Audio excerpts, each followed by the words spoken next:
Araw-araw na pagbasa ng Biblia, araw 121. Lumang Tipan, Joshua 11, Joshua 20, Joshua 21:1-19. Tumapat ang ikalawang palabunutan kay Simeon at itinalaga ito sa bawat mga angkan nila.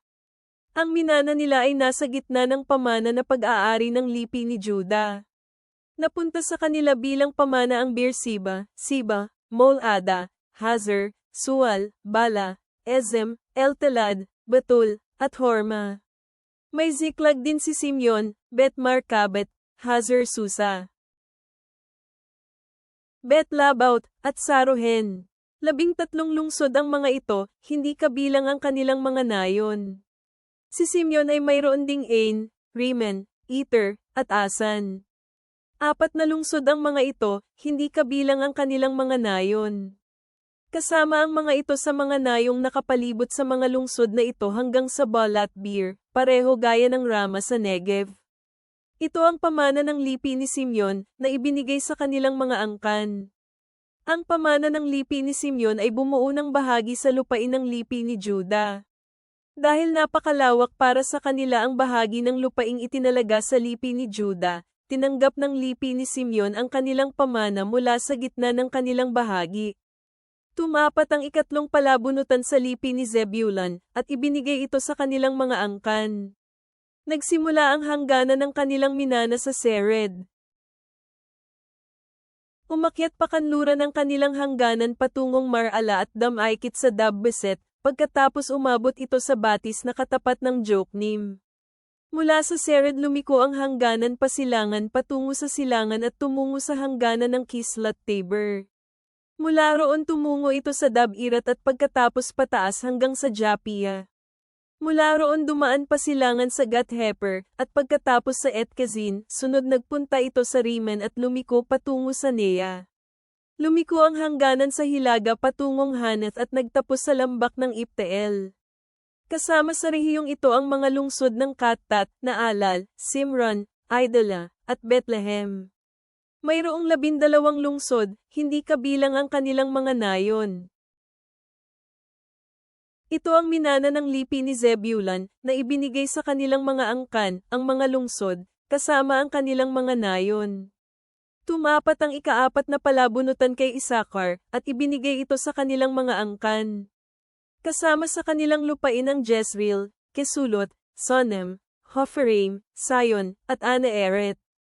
Kasama rin dito ang Rabit, Kisayon, Ebes, Remet, Enganim, Enhada, at Beth-Pases. Damaykit din ang kanilang hangganan sa Tabor, Sahasim, at Beth-Semes, at nagtapos sa Jordan. Mayroong 16 na lungsod, hindi kabilang ang kanilang mga nayon. Ito ang minana ng lipi ni Isakar, at ibinigay ito sa kanilang mga angkan, ang mga lungsod, kasama ang kanilang mga nayon. Tumapat ang ika-5 palabunutan sa lipi ni Azer, at ibinigay ito sa kanilang mga angkan. Kasama sa kanilang lupain ang Helka, Hali, Beten, Aksap, Alamelek, Amad, at Misel. Sa kanluran umabot ang hangganan sa Carmel at Sihor-Libnat. Pagkatapos lumiko ito pasilangan sa Bet-Dagan at umabot hanggang kasing layo ng Zebulun, at pagkatapos sa lambak ng Ifteel, pahilaga sa Beth-Emek at Nahayel. Pagkatapos nagpatuloy ito sa Kabul patungong Hilaga. Pagkatapos nagpatuloy ito sa Ebren, Rehob, Haman, at Kana, hanggang kasing layo ng pinakamalaking Sidon. Bumalik ang hangganan sa Rama, at pagkatapos sa pinatibay na lungsod ng Tyro.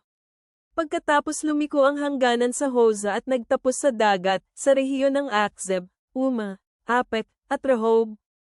Mayroong 22 lungsod, hindi kabilang ang kanilang mga nayon. Ito ang minana ng lipi ni Azer, at ibinigay ito sa kanilang mga angkan, ang mga lungsod, kasama ang kanilang mga nayon. Tumapat ang ika-6 na palabunutan sa lipi ni Neftali, at ibinigay ito sa kanilang mga angkan. Ang kanilang hangganan ay matatagpuan mula sa Helep, mula sa Ansenes sa Saan-anim, hanggang patungo sa Adamineseb at Jabneel, hanggang kasing layo ng Lakam, nagtapos ito sa Jordan. Lumiko ang hangganan pakanluran sa Asnet Tabor at hanggang patungo sa Hukkok, at damaykit ito sa Zebulun sa timog, at nakarating sa Azer sa kanluran at Juda sa silangan sa ilog Jordan. Ang mga pinatibay na lungsod ay Zidem, Zer, Hammat, Rakkat, Sineret, Adama, Rama, Hazor, Kids, Edrei, at En-Hazor. Naroon din ang Yiren, Migdalel, Horem, Beth-Anat, at Beth-Semes. Mayroong 19 na lungsod, hindi kabilang ang kanilang mga nayon. Ito ang minana ng lipi ni Neftali, at ibinigay ito sa kanilang mga angkan, ang mga lungsod, kabilang ang kanilang mga nayon. Tumapat ang ikapitong palabunutan sa lipi ni Dan, at ibinigay ito sa kanilang mga angkan. Kabilang sa minana nito ang Zora, Estaol, Irsemes, Salabin, Eshalon, at Itla. Kabilang rin dito ang Ilan, Timna, Ekron, Eltek, Gibethan, Balat, Jehad, Bene-Berek, Gat-Rimen, Mijarkon, at Rakkon kasama ang lupain sa ibayo mula sa Japa. Nang mawala sa kanila ang lupain ng lipi ni Dan, nilusob ng Dan ang Lesem, nilabanan ito, at banihag ito. Pinatay nila ang bawat isa gamit ang espada, inangkin ito, at nanirahan dito. Muli nilang pinangalanan ang Lesem, tinawag itong Dan kasunod sa kanilang ninuno. Ito ang minana ng lipi ni Dan, at ibinigay ito sa kanilang mga angkan, ang mga lungsod, kasama ang kanilang mga nayon. Nang matapos nila ang paglalaan ng lupain bilang pamana, ibinigay ng bayan ng Israel ang isang pamana kasama ang kanilang sarili para kay Josue na anak ni Nun. Sa utos ni Yahweh ibinigay nila sa kanya ang lungsod na hiningi niya, ang Timnat Sera sa maburol na bansa ng Ephraim. Muli niyang itinayo ang lungsod at nanirahan doon. Pagkatapos sinabi ni Yahweh kay Josue, sabihin mo sa bayan ng Israel, na sinasabing, pumili ng mga lungsod ng kanlungan na sinabi ko sa inyo sa pamamagitan ng kamay ni Moises.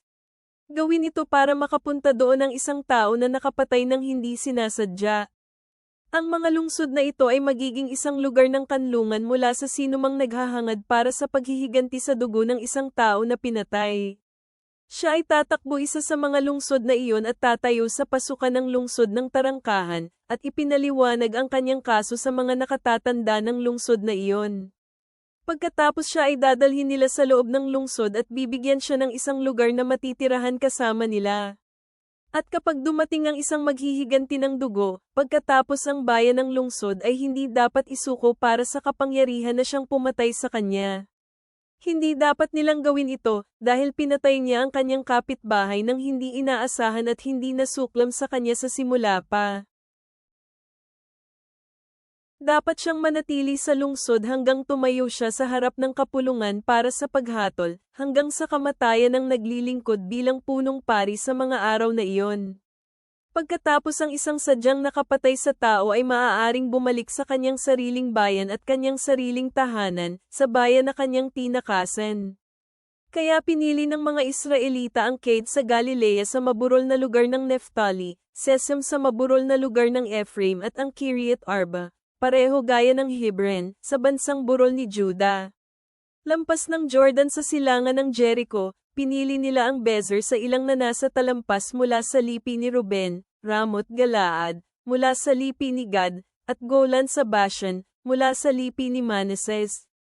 Ito ang mga piniling lungsod para sa buong bayan ng Israel at para sa mga dayuhan na naninirahan kasama nila, para sino man na makapatay ng isang tao nang hindi sinasadya ay maaaring makatakbo sa kanila para sa kanilang kaligtasan.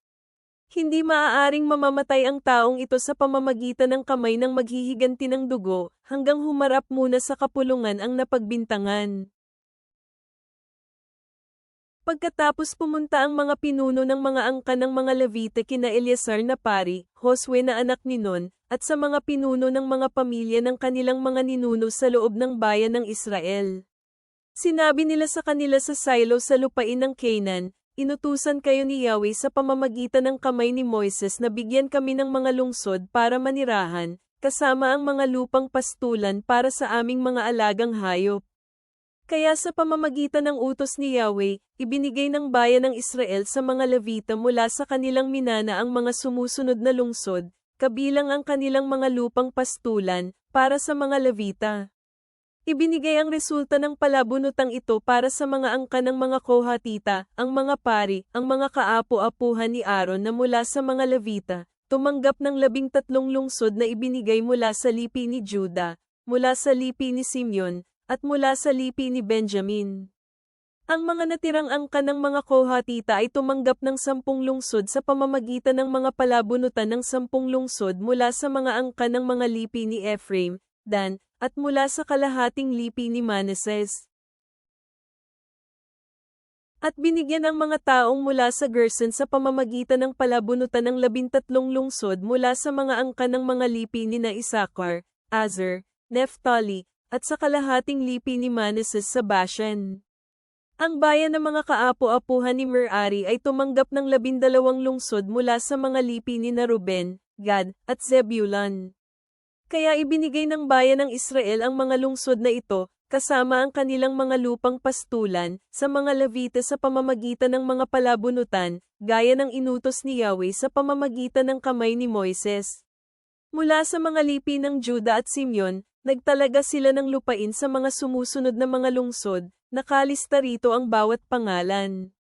Ibinigay ang mga lungsod na ito sa mga kaapo-apuhan ni Aaron, nakabilang sa mga angka ng mga Kohatita, na nagmula naman sa lipi ni Levi. Dahil natapat sa kanila ang unang mga palabunutan.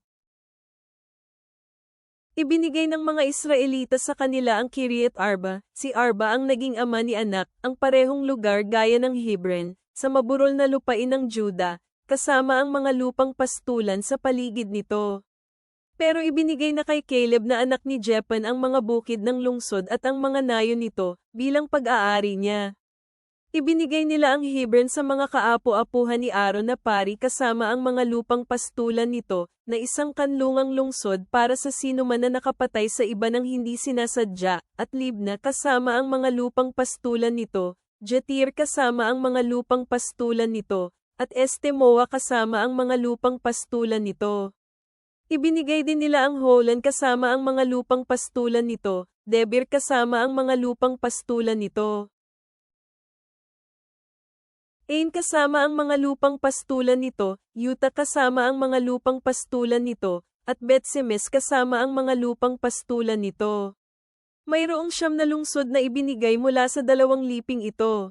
Mula sa lipi ni Benjamin ibinigay ang Gabaon kasama ang mga lupang pastulan nito, ang Geba kasama ang mga lupang pastulan nito, Anatot kasama ang mga lupang pastulan nito, at Olmen kasama ang mga karatig puok nito, 4 na lungsod. Ang mga lungsod na ibinigay sa mga pari, ang mga kaapo-apuhan ni Aaron, ay 13 lungsod lahat, kasama ang kanilang mga lupang pastulan. Bagong Tipan, John 2:1-25. Matapos ang 3 araw, may kasalan sa Kana ng Galilea, at ang ina ni Jesus ay naroon. Si Jesus at ang kanyang mga alagad ay naanyayahan sa kasalan. Nang maubos ang alak, sinabi ng ina ni Jesus sa kanya, "Wala silang alak." Sumagot si Jesus, "Babae, ano ang kinalaman niyan sa akin? Ang oras ko ay hindi pa dumarating." Sinabi ng kanyang ina sa mga lingkod, "Anumang sabihin niya sa inyo, gawin ninyo." Ngayon mayroon 6 na mga banga ng tubig na ginagamit sa seremonya ng paghuhugas ng mga Hudyo, na ang bawat isa ay naglalaman ng may 2 hanggang 3 metrics. Sinabi ni Jesus sa kanila, "Punuin ninyo ang banga ng tubig." Kaya pinuno nila ang mga ito hanggang labi. Pagkatapos ay sinabi niya sa mga lingkod, "Kumuha kayo ng kaunti at ibigay sa punong tagapagsilbi." Kaya ginawa nga nila. Tinikman ng punong tagapagsilbi ang tubig na naging alak, ngunit hindi niya alam kung saan ito nanggaling, ngunit alam ito ng mga lingkod na kumuha ng tubig. Pagkatapos ay tinawag niya ang lalaking bagong kasal at sinabi sa kanya, "Ang unang hinahain ng bawat isa ay ang mainam na alak at pagkatapos ay ang murang alak kapag ang mga tao ay lasing na. Ngunit itinira mo ang napakainam na alak hanggang ngayon." Ang himalang ito sa Kana ng Galilea ay ang simula ng mga mahimalang tanda na ginawa ni Jesus. Ipinapahayag ang kanyang kaluwalhatian, kaya ang mga alagad ay nananampalataya sa kanya. Pagkatapos nito, si Jesus, ang kanyang ina, ang kanyang mga kapatid, at ang kanyang mga alagad ay pumunta pababa ng Capernaum, at doon nanatili sila ng mga ilang araw. Ngayon malapit na ang Pasko ng mga Hudyo, kaya si Jesus ay umakyat sa Jerusalem. Natagpuan niya sa templo ang mga nagbebenta ng mga baka, tupa at mga kalapati. Ang mga tagapagpalit ng pera ay naruroon din at nakaupo. Kaya gumawa siya ng isang panghagupit na lubad at pinaalis silang lahat palabas ng templo, pati na ang mga tupa at baka. Itinapon niya ang pera ng tagapagpalit ng salapi at itinaob ang kanilang mga mesa. Sinabi niya sa mga taga-benta ng kalapati, alisin ninyo rito ang mga bagay na ito. Tigilan ninyong gawing palengke ang tahanan ng aking ama. Naalala ng kanyang mga alagad na nasusulat, ang sigasig para sa iyong tahanan ay tutupok sa akin. Pagkatapos ay tumugon ang mga may katungkulang Hudyo, sinasabi sa kanya, anong tanda ang ipapakita mo sa amin dahil ginagawa mo ang mga bagay na ito? Sumagot si Jesus, wasakin ang templong ito, at sa 3 araw aking itatayo ito. At sinabi ng mga may katungkulang Hudyo, umabot ng 46 na taon para magawa ang templong ito, at itatayo mo ito sa 3 araw. Subalit, siya ay nagsasalita tungkol sa templo ng kanyang katawan. Kaya't pagkatapos noon nang siya ay ibangon mula sa kamatayan, naalala ng kanyang mga alagad na sinabi niya ito, at sila ay nanalig sa kasulatan at sa pahayag na sinabi ni Jesus.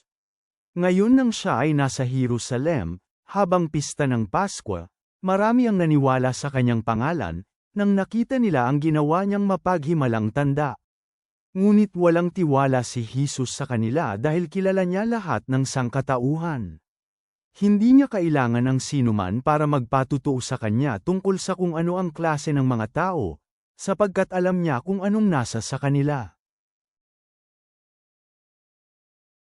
Mga awit, Psalm 54 is the 1-7. Iligtas mo ako, O Diyos, sa pamamagitan ng iyong pangalan, at sa iyong kalakasan, hatulan mo ako. Pakinggan mo ang aking panalangin, O Diyos, pakinggan mo ang mga salita ng aking bibig. Dahil ang mga dayuhan ay naghimagsik laban sa akin, at ang mga walang awang mga lalaki ay pinagtangkaan ang aking buhay, hindi nila itinakda ang Diyos sa kanilang harapan. Sa lamasdan mo, ang Diyos ang tumutulong sa akin, ang Panginoon ang siyang nagtataas sa akin. Ibabalik niya sa aking mga kaaway ang kasamaan, sa iyong katapatan, wasakin mo sila. Mag-aalay ako ng kusang loob na handog, ako ay magbibigay pasasalamat sa iyong pangalan, Yahweh, dahil ito ay mabuti. Dahil siya ang sumagip sa akin mula sa bawat kaguluhan, ang aking mata ay nakatingin ng matagumpay laban sa aking mga kaaway. Ama naming nasa langit, kami ay lumalapit sa iyo na may mga pusong puno ng pasasalamat, na nagbubulay sa pamana na iyong ipinangako sa iyong bayan, tulad ng nakikita sa paghahati ni Josue sa lupain.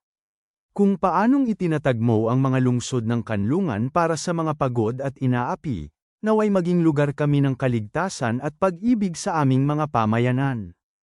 Sa parehong diwa, naaalala namin ang autoridad ni Jesus nang linisin niya ang templo, na humihikayat sa amin na parangalan ang iyong presensya sa aming buhay. Tulungan mo kaming magtiwala sa iyong pagliligtas, tulad ng ipinahayag sa Awit Kapitulo 54, na makahanap ng lakas sa iyong pangalan sa gitna ng aming mga pagsubok. Sa banal at makapangyarihang pangalan ni Jesus, Amen.